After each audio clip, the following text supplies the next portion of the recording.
Hi, my name is Vincent Faney. I wrote the book Zen and the Art of Resistance Training, a yogic and scientific approach to weight training. I wrote this book years ago, started in 1996, took about 6 years to finish, and I wanted a book that would actually tell anybody that they could achieve world-class level of performance and even a great deal of muscular bulk without the use of steroids. Most people just train haphazardly, randomly. They train one way and stay with one way, and they think, and eventually when it doesn't work, sometimes people will change, and then when they change, the change is random and they really don't know where they're going. And of course, they may get a little bit of success sometimes up to a point, and then it stops. Oftentimes they go backwards. And a lot of reasons is people are just mystified as to which way they should train. Now, I'm not a bodybuilder, but I'm a person who does like to look good, be lean, and have a high level performance. Now, the book I wrote, like I said, it's a 600-page manual, and I'm going to go over and discuss this book. I do a foreword, an opportunity to rant, and my friend Neo does an introduction for me. He liked what I wrote. He was actually inspirational on much of the ideas that I came across. He himself is probably one of the strongest people I've ever had the pleasure to shake hands with. Stronger than me, by far. And of course, he's pretty private about it.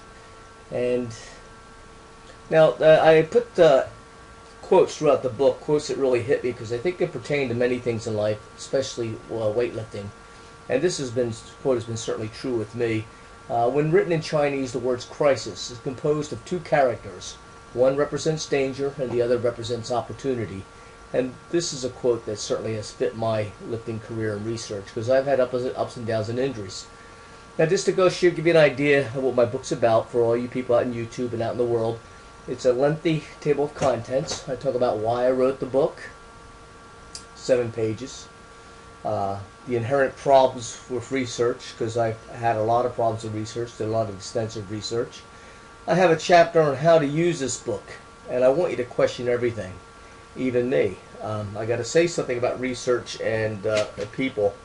There's a lot of people out there with PhDs. There's a guy who's a genius. He's a world record holder in 5 weight classes, specifically the squat. His name's Dr. Fred C. Hatfield.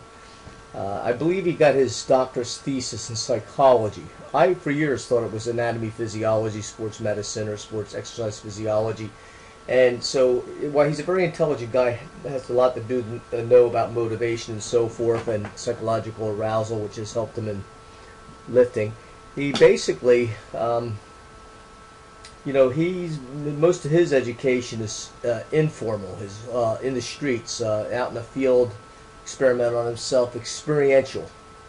Now, there's a lot of types of knowledge. There's intellectual knowledge. There's a lot of PhDs who've never really learned firsthand, say, weightlifting, but they could tell intellectually they have studied a lot of research, and they know what to parrot to get the good grades. But I wouldn't trust them to put together a workout program for a cockroach, quite frankly.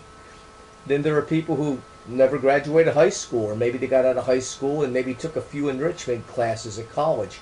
Now, for instance, Bill Pearl, one of the world's champion bodybuilders, even Arnold Schwarzenegger quiets and will keep quiet when Bill speaks. Bill's like E.F. Hutton. When he speaks, everybody listens, even Arnold. He has trained more world champions, more champions, period, than anybody in the world. And he has had to deal with people who are mechanical engineers and also had PhDs in sports medicine and exercise physiology. And he's basically, they look at some of them, supposedly, this is what I've heard from other sources besides Bill, they look at him like he's a dinosaur, like, what do you know? You never gone to college, you don't have any degrees. I am the big shot engineer and I know exercise physiology, but they don't know how to apply that to real life. They themselves could not curl a donut to their lips or anything more than that. Louis Simmons, I don't know what his level of education is.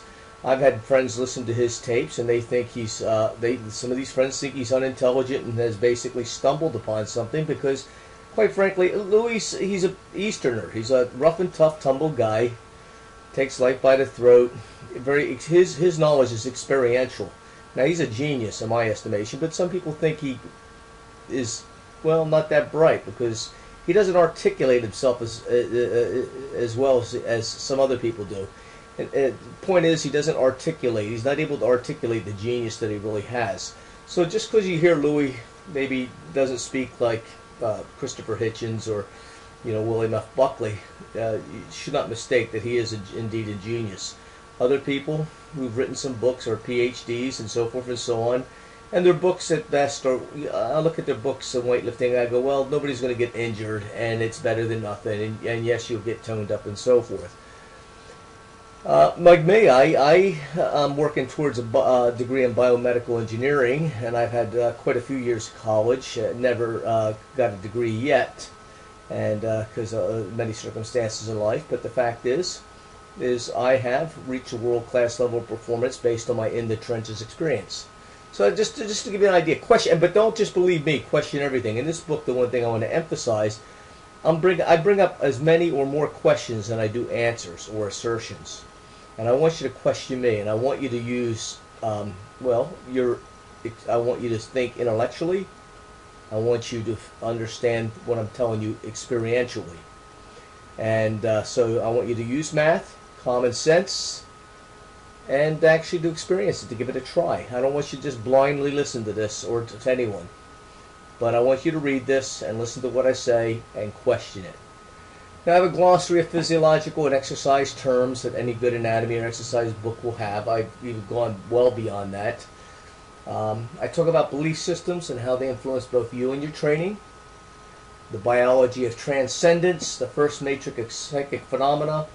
I talk about how I believe our bodies are engineered to feel transcendence, to experience transcendence, especially if certain stressors or stimulations apply, such as with, I believe, yoga or weightlifting. Years ago, long before I started weightlifting, I was practicing hatha yoga and getting into meditation, self-hypnosis as a kid. And I practiced that all through weightlifting and all, on and off throughout the years. And I noticed there's certain correlations. I basically compare weight training to yoga practice for attaining mystical states. I've studied what the constellation events are that happen in yoga when you're experiencing mystical events, or when you're trying to experience mystical events, or simply practicing yoga. Constellation events that happen in resistance training. And I want to talk about the importance of imagination and play, which is, a little cutesy thing, God's universal mandate. Talk about the benefits of manipulating energy, potential negative risks of entertaining some of these beliefs, and how to negate these risks. I talk about the benefits of mystical and spiritual experiences, whether they're real or imagined. I want to emphasize a lot of people out there are quick to grasp that if you have a mystical experience through weightlifting or through prayer or through this, that it's got to be true.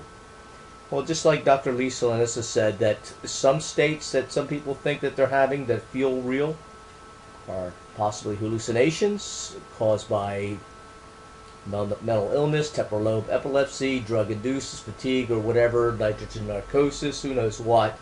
The Santa Claus, the Good Fairy, the Easter Bunny.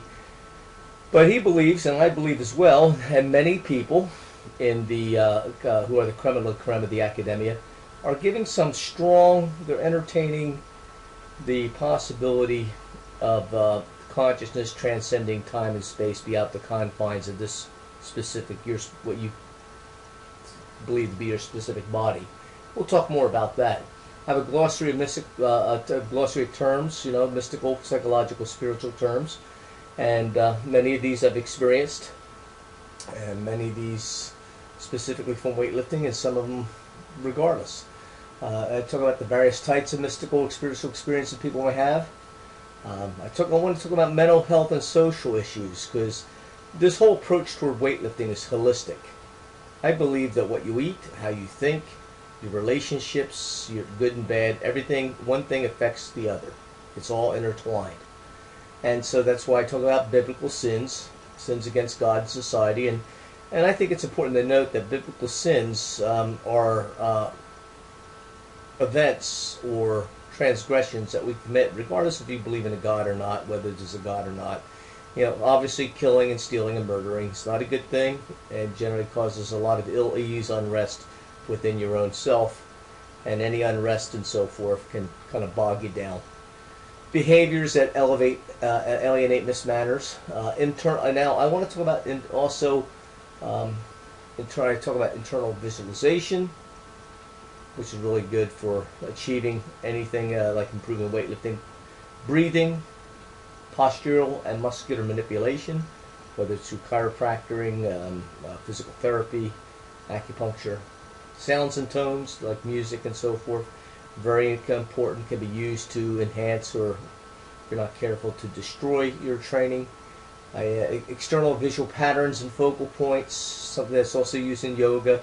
Talk about hypnosis and self-hypnosis, which, by the way, all hypnosis is really self-hypnosis. The thing is, with hypnosis, you have an outside person who knows how to trigger you through certain words, neuro-linguistic words or programming. Lucid dreaming, a very powerful tool. The Tibetans believed heavily in lucid dreaming, or dreams. I want to talk about logic and its relationship with emotions, the spirit, and the environment. I talk quite a bit about that in the book. Understanding how the past, future, and present, all the powerful techniques that will relate to your workouts. And as you can see, parts of this book in the table of contents need to be formatted back here. Okay, how to logically achieve your goals for the integration of your physical, mental, emotional, and financial and spiritual selves. I believe, again, that we should attain and strive to attain excellence in every area of our lives, physically, mentally, emotionally, financially, and spiritually. I mean, what good does it do to have a beautiful body and be the strongest guy on the block if you're basically mentally impaired, or not reaching your potential, or bogged down, or if you're an emotional child, or if you're living on the streets? The thing is to excel in every area that you can, and weightlifting has taught me how to apply this to every other area in my life. Some people know how to have used their mental successes, using many of the same formulas to apply to these other areas.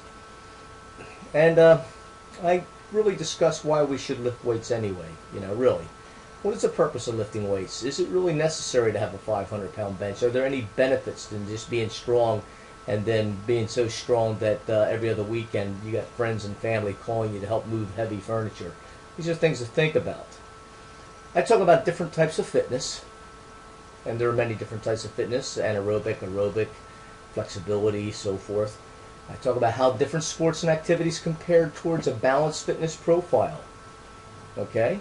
Because you don't necessarily have to lift weights to be in shape. You could be a swimmer, you could be a runner.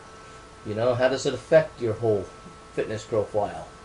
Of course, I like weightlifting, and I explain how weightlifting is the most convenient, because, quite frankly, weightlifting is the most convenient and best way to exploit and deploy all your energy systems to a degree, with a measured degree of intensity that is almost impossible for any other form of exercise.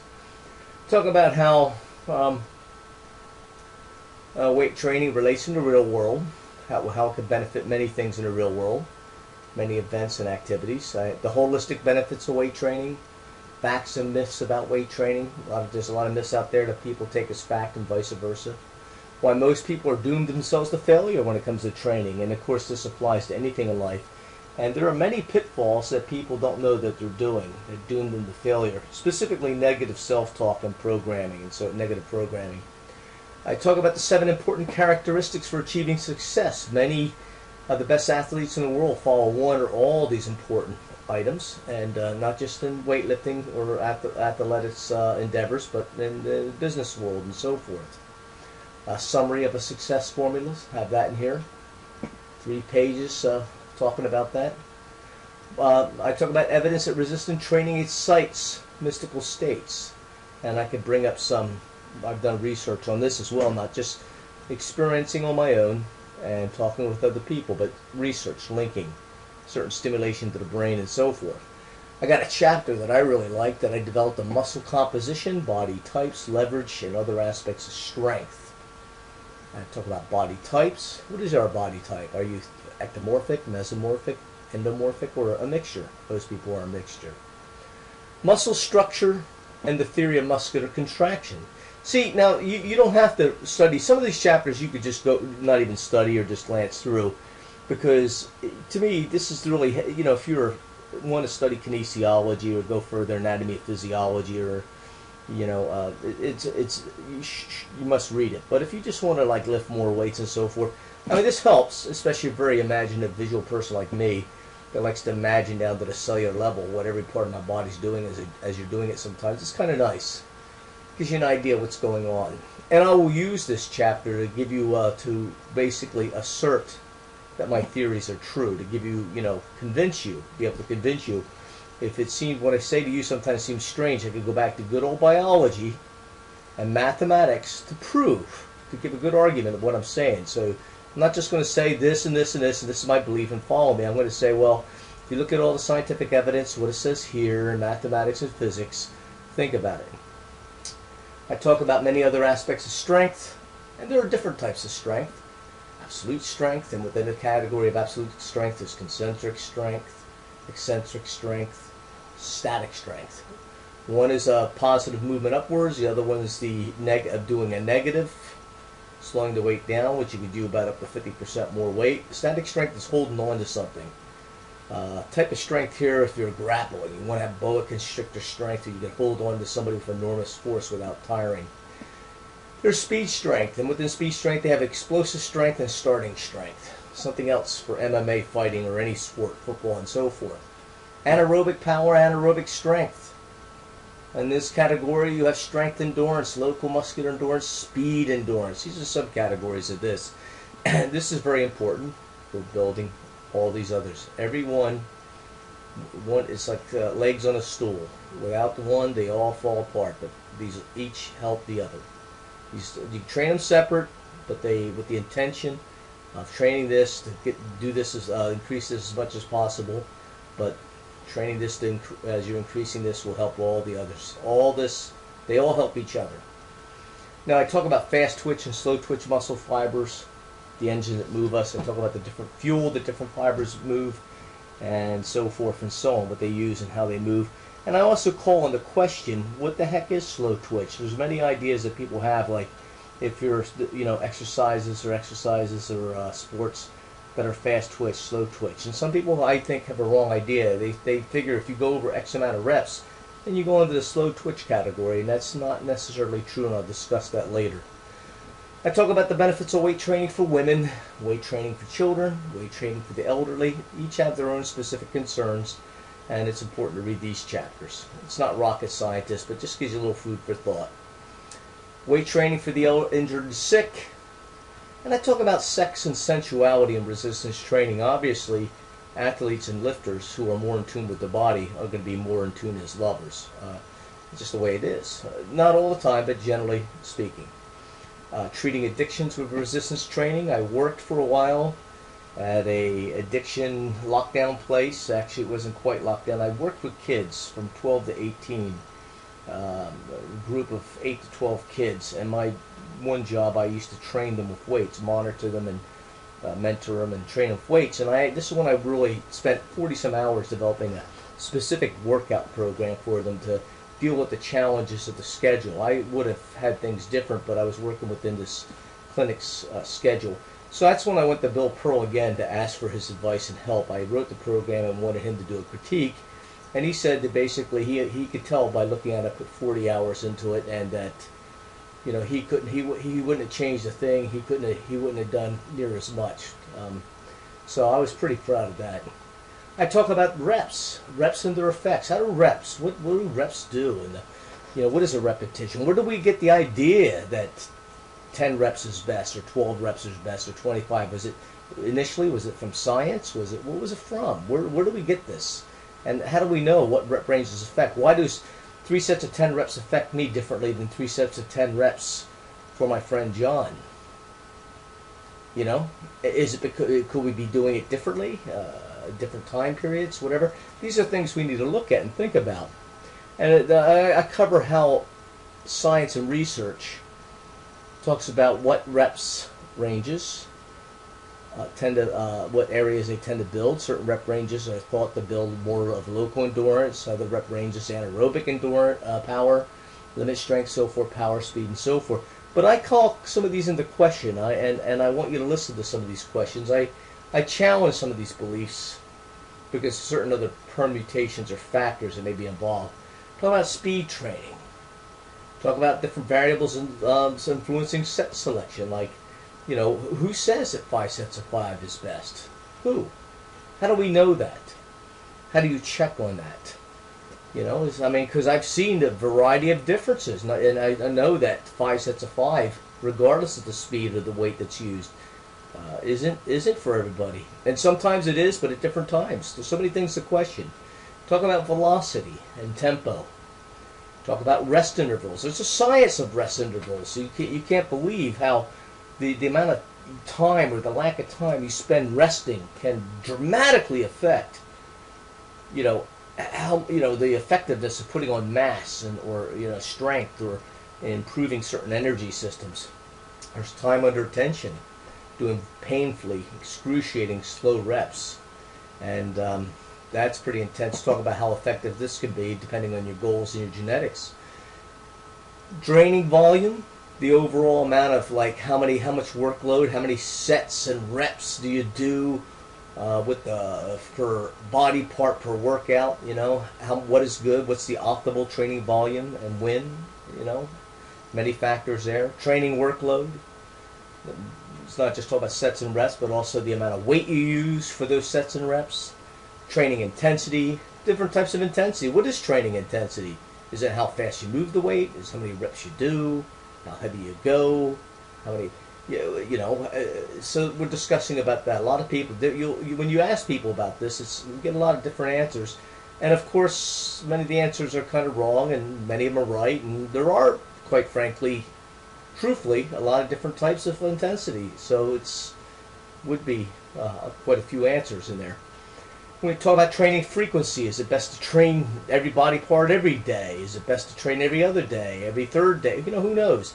You know, it just depends. I've changed my training frequency quite a bit depending on the situation needed. When I first get back on the wagon after a couple of years of being injured or off, you know, let's say I might just want to train every other day, every muscle body part every other day, and then every third day, and there's reasons for pruning back or increasing the frequencies. We talk about training duration. What is the optimal time to train before your body goes into a catabolic state? Bill Pearl trains 2 or 3 hours in the morning. Some of the Bulgarians train 6 times a day for like 15 minutes to a half hour. Isolation or synergy.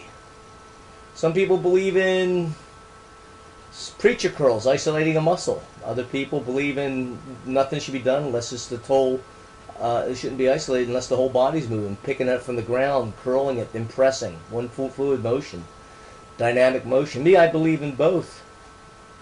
But it depends on what you're doing, which emphasis how much emphasis should be put on what. We talk about rotation of exercises. Should they be exercised? Rotations. Strength ratio averages for balance, strength, and safety. Very important section to cover. Because not only if you don't take care of your strength ratios of your bodies, from front to back, side to side, you could be set you up for crippling injury, and it also could impair your performance. Like if you don't do enough back work and rear delt work, your body could try to hold back to protect itself, and you may not be holding you back from doing the best bench that you can, just as an example. Sculpting your muscles when you want to remodel, and it's all about bodybuilding and how to shape. Like for instance, if you think you need more meat on your lower bicep, if you want a fuller, longer, thicker thigh instead of having high thigh development, how do you attain sculpting your muscles, you know, when you feel like you're lacking specifically? Now, good form is the only form, and there is perfect form. Then there's also rough and ready and loose and sloppy, and they all have their place depending on what. Picking the right gym. Okay, I know that Ironworks for me, Ironworks Gym, and it was Eugene, Oregon, and then it was outside the gym that I owned, Ironworks is better. I mean, actually, in many ways, it's better than the gym I owned. More equipment, better equipment, and had world-class athletes throughout the gym. Now I talk about off the racks for size and strength. I use the term inch by inch. It's a cinch, or strength by the inch. All sorts of things relating to off the rack training, where you could use more weight because the mechanical advantages of different distances from your body and so forth. Chain link workouts, working the weakest link, how to up your increments, changing the order of your workouts, recovery and restoration. I deal a lot on that, and talk about optimal nutrition and chiropractic and all these different items that we'll talk about later, because I'm running out of time here, I know. Injuries, I talk about how to prevent them and what to do if you get them. And I want to talk about also nature or nurture. A lot of question about genetics these days, and of course genetics, which is hard to say how good your genetics are, but there's a new research on epigenetics. We'll talk about that. I'm talking about windows of opportunity, how some people training at a younger age is certainly better than starting in your 30s. Lifetime windows, daily windows of opportunity. Talk about feel-good physics, down and dirty physics, getting to the nitty-gritty. Talk about the proper hierarchy of the different training methodologies. And I want to point to the questions. Some people say, well, it's not natural to lift weights, and I say it's the most natural thing. The art of sandbagging. When training should be light, purposely light and easy. Training your energy systems. It's the best way to train. I want to specifically section just really gets into the various energy systems that we have and how they help each other, how we need to deploy them. And in this section here, I deal with variations, the most basic types of training systems out there, and I talk about their strengths and weaknesses and why. I've done them all, and a lot of people have done them all, or many of them, and there's pitfalls.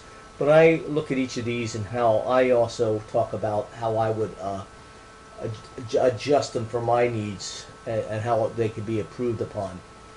And charts, we talked about that determine your 1 rep max based on weight used for sets of number of reps, a set number of reps, and strength and weaknesses of charts like this, and why we need to discuss that. And of course, talk about carbohydrates and nutrition, a bunch of things, fats, carbs. Talk about the feast and famine phenomena for gaining even size and losing fat without losing too much muscle. Okay. Talk about the plight of the vegetarians. They have special concerns when they're lifting. And supplements. I'm not a big fan of supplements because I think we don't need near as much as we're led to believe by the media and each other. I think most supplements, people spend too much, and they're just not all they're cracked up to be. I talk about steroids. I don't think steroids should be illegal. I don't think they're immoral unless you use them and you're lying and you enter drug-free meets or competitions that forbid steroids. My personal belief is if you take steroids and you go to a drug-free meet and you get caught, you should never be allowed to, I don't know, just as a punishment not to be enter any meet, play any sports.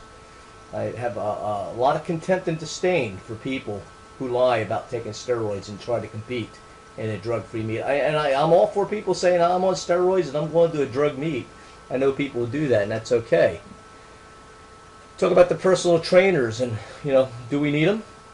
Do you need me? Well, yes and no. My feeling is that part of the reason of this book is I want to get people away from their dependency on trainers. But sometimes because of your schedule and so forth, you can't read everything. You can't know everything about everything. And I will say that personal trainers, good ones, like myself, for instance, I like to believe, are better than, as much as this book will give you, doesn't replace a good personal trainer. And the cost of a good personal trainer is often far more value and a lot cheaper compared to the cost of supplements and certainly steroids. Okay, and then we talk about creating the right program, and that depends on who you are, what you're doing, what is the right program. It depends on many things, your goals, where you're at. Okay, talk different workout strategies, why these are different strategies, workout charts. Talk about the planes of movement. I get more into kinesiology here and the exercises. Steve Shipley and